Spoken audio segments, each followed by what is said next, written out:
గుత్తి వంకాయ చేయడానికి ముందుగా మనకు కావాల్సినవి పచ్చి శనగపప్పు, ధనియాలు, ఉల్లిపాయ, ఎండుమిర్చి, వేరుశనగపప్పు, నువ్వులు మీకు కావాలంటే వేసుకోవచ్చు, లేకుంటే లేదు, జీలకర్ర, ఎండు కొబ్బరి, చిన్నుల్లిపాయలు, కరివేపాకు. ప్యాన్లో ముందుగా మనం ఎండుమిర్చి, ధనియాలు, పచ్చి శనగపప్పు, వేరుశనగపప్పు, ఎండు కొబ్బరి ఇవన్నీ లో ఫ్లేమ్లో బాగా ఫ్రై చేసుకోవాలి. ఎందుకంటే మనకి ఇవన్నీ ఇక్కడే బాగా కుక్ అవ్వాలి. ఎందుకంటే మనం వంకాయ లోపల స్టఫ్ చేస్తాం కాబట్టి అప్పుడు అది అంత బాగా ఉడకపోతే మనకి టేస్ట్ అనేది ఉండదు. సో బాగా ఫ్రై చేయండి. ఇవి ఫ్రై చేయడానికి ఆయిల్ ఏం అవసరం లేదు, డైరెక్ట్గా ఫ్రై చేయొచ్చు.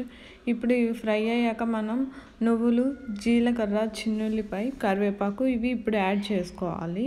ఎందుకంటే ఇవి ఊరికనే ఈజీగా ఫ్రై అవుతాయి కాబట్టి లాస్ట్లో యాడ్ చేస్తున్నాను. సో ఇప్పుడు ఇవి కూడా బాగా ఫ్రై అవనివ్వాలి ఒక 2 minutes.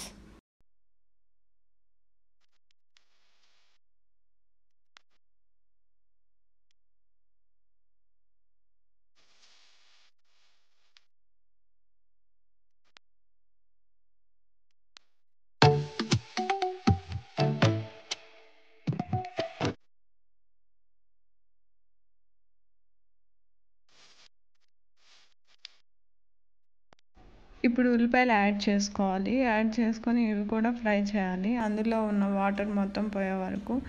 అప్పుడే మనకు ఆ పచ్చి వాసన లేకుండా ఉంటుంది. కనిపిస్తుంది కదా, ఇప్పుడు కొంచెం కలర్ చేంజ్ అయింది, కానీ ఇంకొంచెం ఫ్రై చేయాలి. ఇంకొక 2 minutes ఫ్రై చేయనిచ్చి మనం కొంచెం చింతపండు యాడ్ చేసుకోవాలి. ఎందుకంటే యాడ్ చేస్తేనే పులుపు అనేది మనకి టేస్ట్ ఉంటుంది. బట్ ఇష్టం లేని వాళ్ళు స్కిప్ చేయొచ్చు, కానీ యాడ్ చేసుకుంటేనే మనకి రుచిగా ఉంటుంది. ఇది యాడ్ చేసినాక ఒక 2 minutes ఫ్రై చేయాలి. చేసి ఇంకా స్టవ్ ఆఫ్ చేసుకోవాలి. ఇవి పూర్తిగా ఆరిపోయిన తర్వాత మిక్సీ జార్లోకి తీసుకోవాలి. సాల్ట్ అనేది మనం ఈ స్టేజ్లోనే చెక్ చేసుకోవాలి, తర్వాత దాంట్లో మిక్స్ అవ్వదు కాబట్టి. సో ఇప్పుడే చెక్ చేసుకొని మెత్తగా పేస్ట్ చేసుకోండి. అలా చేసిన దాన్ని ఇప్పుడు మనం దీంట్లో ఇలా స్టఫ్ చేసి ఈ విధంగా పెట్టుకోవాలి. నేను డైరెక్ట్గా ప్యాన్లో పెట్టేశాను. ఇప్పుడు కొంచెం ఆయిల్ యాడ్ చేసుకోవాలి. దీనికి కొంచెం ఆయిల్ ఎక్కువే పడుతుంది. సో మీరు చూసుకొని యాడ్ చేసుకోండి ఎంత పడుతుంది అనేది.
ఇప్పుడు దీన్ని ప్లేట్లోకి తీసుకోవాలి.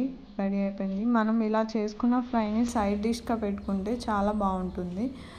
అండ్ ఇందులో ఉన్న గ్రేవీని కూడా మనం రైస్లో కలుపుకోవచ్చు, కానీ పప్పు చారు, రసం, పప్పు ఇలాంటి వాటిలో మనం సైడ్ డిష్గా ఇది నంచుకుంటే చాలా రుచిగా ఉంటుంది. తప్పకుండా ట్రై చేయండి.